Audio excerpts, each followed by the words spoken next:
বাংলাদেশে যারা নারীবাদী বক্তব্য দিয়ে থাকে, নারীদের ইজ্জতের কথা বলে থাকে, আল্লামা শাহ আহমদ শরীফ তেঁতুলের সাথে তুলনা দেওয়ার কারণে তাকে তুলোধনা করা হয়েছে টংসর মধ্যে।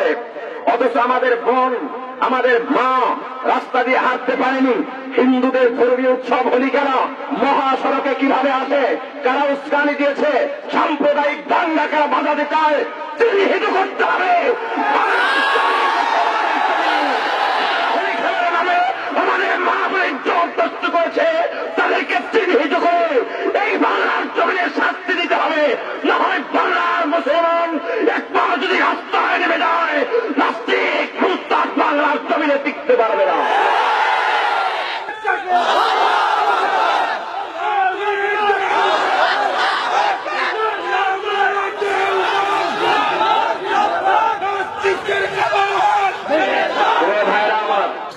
যেই ছেলেরা আমাদের বোনদের ইজ্জতের উপর হাত দিয়েছে, ওদের বোন যদি ওখানে থাকতো, হে সাংবাদিক ভাইরা, তোমার বোন যদি সেখানে থাকতে তুমি কি করতে?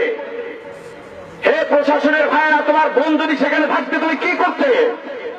বাংলাদেশের প্রধানমন্ত্রী একজন মহিলা, বাংলাদেশের প্রভাবশালী রাজনৈতিক দলের প্রধান মহিলা, বিরোধী দলের নেত্রী মহিলা, মহিলা যেই দেশ মহিলারা শাসন করে, সেই দেশের মহিলারা যদি ইজ্জত নিয়ে বাঁচতে না পারে, সেই দেশের মহিলাদের ইজ্জত আব্রুর যদি কোনো গ্যারান্টি না থাকে, প্রত্যেকটা পাড়া মহল্লায়, গলিতে, মহাসড়কে, মাঠে, ময়দানে মা বোনের ইজ্জত সংরক্ষণের জন্য প্রতিবাদে ফেলে পড়তে হবে। মিথ্যা বদমাইশের জায়গা বাংলার জমিনে হবে না। তোমার বোন যদি ঘরে থেকে থাকে, ওই নির্যাতিতা বোনদের স্থানে তোমার বোনকে তুমি একটু কল্পনা করো। ওই নির্যাতিতা বোনের স্থানে তোমার মেয়েকে কল্পনা করো, দেখো তোমার কেমন লাগে। কি এক আজীব দেশে বসবাস করতেছি। আমরা সরকারের কাছে আহ্বান জানাই, হিন্দুরা তাদের উৎসব পালন করবে তাদের পাড়া, তাদের নির্দিষ্ট স্থানে, মুসলমান তার নিরাপত্তা দান করবে, ইসলাম তার নিরাপত্তা দান করবে, এটাই ইসলামের শিক্ষা।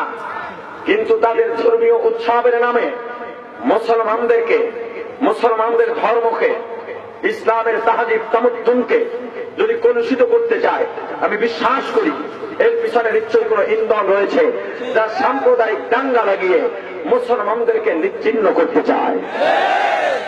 তাদেরকে আপনি চিহ্নিত করুন, তাদেরকে আপনি শাস্তির আওতায় আনুন, বিচারের আওতায় আনুন।